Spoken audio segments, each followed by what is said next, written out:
妙莲，朕来看你了。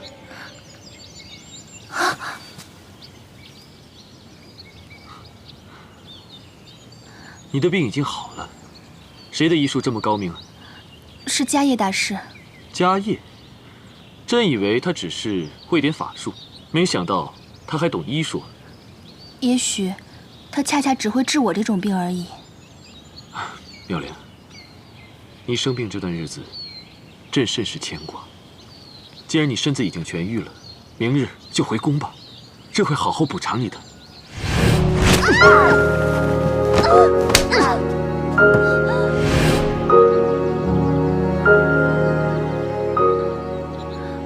我已经习惯了这里的生活，不想再回宫了。朝阳宫现在空着，就等你回去呢。你已经有那么多美人陪着你了，也不少我一个，更何况我现在已经不想回宫了。爱妃啊，你是不是还在责怪朕啊？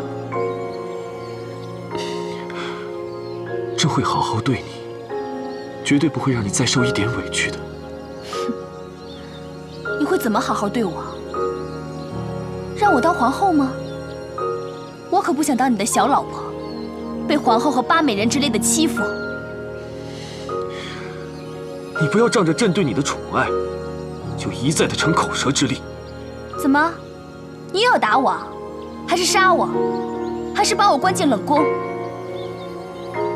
这不就是你的宠爱吗？朕现在让你回去。我不是冯昭仪，我不回去。你不是冯昭仪是谁啊？备车，接冯昭仪回宫。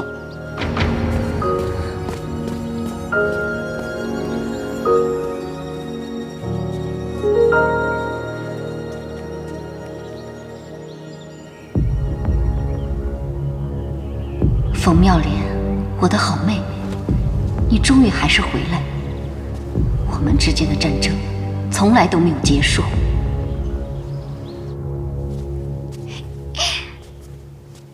娘娘，恭迎娘娘回宫。娘娘，我们终于回到这儿了。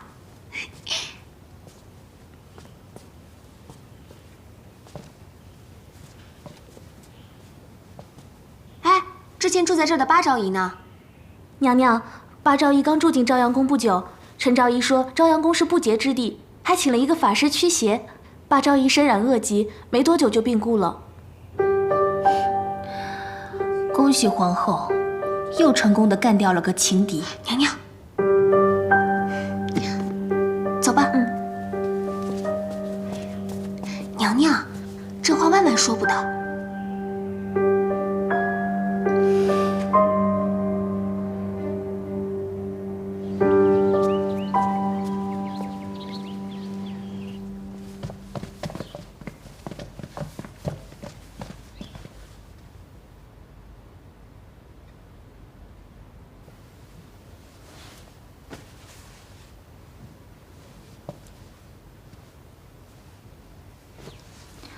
冯昭仪回来以后，情况如何？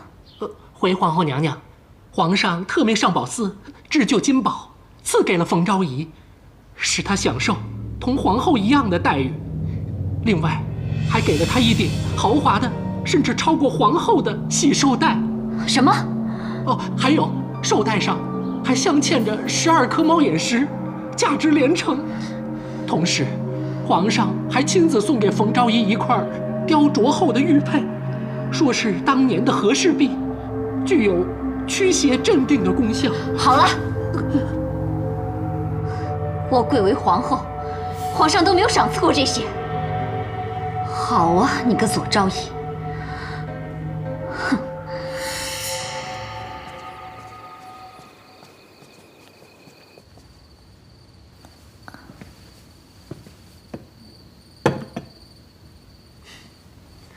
妙莲，记得吗？2年前，你也跟朕一起出巡过。这天下经过2代人的努力，总算是国泰民安了。这些年啊，朕见过的美女无数，但只有在你面前，朕才会不自觉地放下一切，说说心里话。这是什么味道？好香啊！这是你最喜欢的西域贡香，朕给你点上了。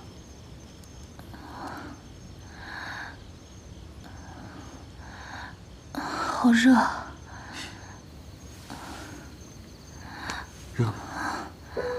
朕就喜欢你现在这个样子，脸色像花朵一样娇艳欲滴。放开我！大半夜的，孤男寡女的。你越是这样，朕越喜欢。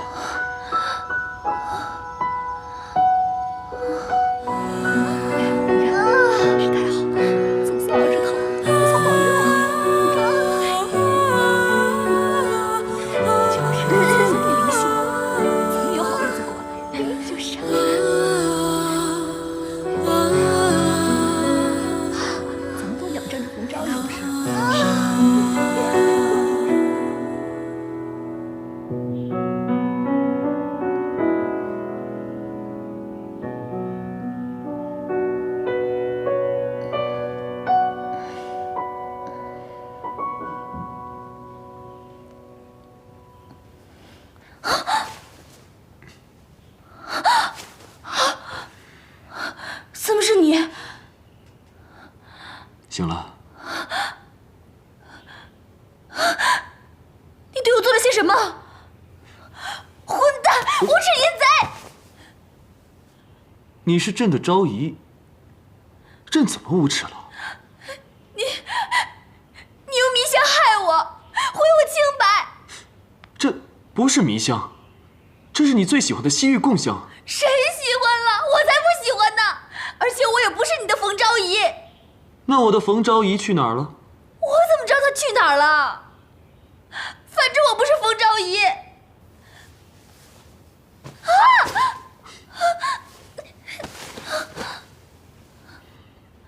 这是妙莲的记号，你就是朕的冯昭仪。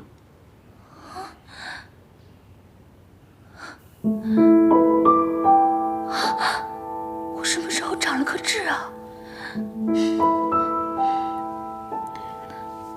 妙莲，朕答应过你，再也不会让你受委屈了，你就不要再胡说八道了，好不好？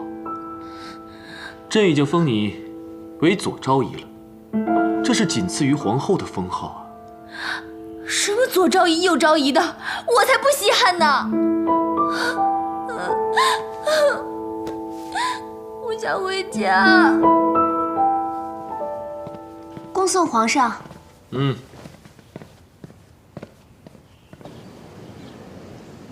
皇上最近都在哪儿肃亲啊？哦，回皇后娘娘，皇上自巡游回宫后，每晚都留宿在朝阳宫。这个贱人，回宫不参拜我也就罢了，还天天的端着架子，让我这个做皇后的还怎么统帅后宫？哦，皇后娘娘说的是，那冯昭仪也不过就是一个妃子而已，现如今竟然敢仗着皇上的宠爱，不将娘娘您放在眼里，实在是太不应该了。一个昭仪，竟敢用狐媚手段日日魅惑君王，剥夺其他嫔妃的机会，扰乱后宫，罪该万死！哎，皇后娘娘息怒，皇后娘娘息怒，娘娘息怒。奴才倒是有个想法。说。